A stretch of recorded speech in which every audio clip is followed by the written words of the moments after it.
क'क्राझार जिल्लानि भारत भुटान सिमना ओनसोलनि सरलपारायाव पुलिसनि इनकाउन्टार।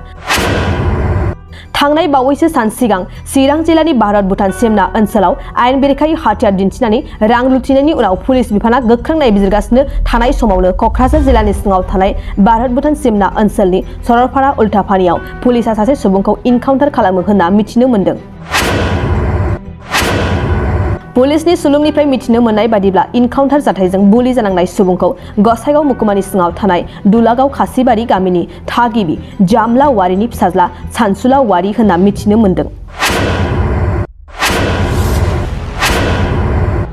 पुलिसनि सुलुङाव फोरमायबावनाय बादिब्ला चिरां जिल्लानि आमटेका पुलिस थानानि सिङाव थानाय बिटिनि ओनसोलाव रां दाखाथि खालामनायाव लोब्बा दंमोन होनना फोरमायदों। मख'नो गोनांदि जिउ गोमानाय दाखाथिजों लोब्बा थानाय दायनिगिरिनिफ्राय नोगोद 1 लाख रांजों लोगोसे सना आरो गंसे 7.65 पिस्तल आरो गुलिबो बोखांनो हायो होनना पुलिसनि सुलुङाव फोरमायदों। क'क्राझार जिल्लानि भारत भुटान सिमना ओनसोलनि सरलपारायाव पुलिसनि इनकाउन्टार।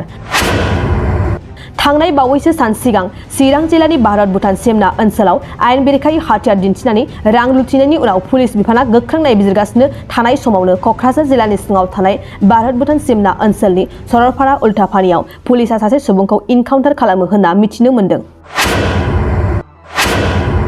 पुलिसनि सुलुंनिफ्राय मिथिनो मोननाय बादिब्ला इनकाउन्टार जाथायजों बुलि जानांनाय सुबुंखौ गसाइगाव महकुमानि सिङाव थानाय दुलागाव खासिबारि गामिनि थागिबि जामला औवारिनि फिसाज्ला सानसुला औवारि होनना मिथिनो मोन्दों।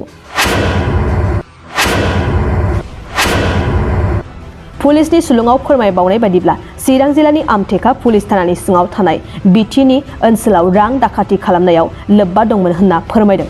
मख'नो गोनांदि जिउ गोमानाय दाखाथिजों लोब्बा थानाय दायनिगिरिनिफ्राय नोगोद 1 लाख रांजों लोगोसे सना आरो गंसे 7.65 पिस्तल आरो गुलिबो बोखांनो हायो होनना पुलिसनि सुलुङाव फोरमायदों। गोग्गो आदार जाग्रा सुबुंफोरनिसिम मोनसे गोजोनथाव खौरां। उदालगुरि जिल्लानि सिङाव थानाय मावरिया गामियाव मनाटिसा गावसुंथा हान्जानि सोद्रोमा हांमा ब्रह्म बिथाङा आसाम स्टेट रुरेल लाइभलिहुड मिशननि गेजेरजों खानस्रि हासार आरो गोबोर हासारजों दिहुनजानाय अर्गेनिक मैगं थाइगंनि गला बेखेवनाय जाबाय। गोग्गो मैगं थाइगं जाग्रा गोसो गुदुं बायग्रा सुबुंफोरा गाहायाव होनाय जानबुं नम्बराव जगाजग खालामनो हागोन।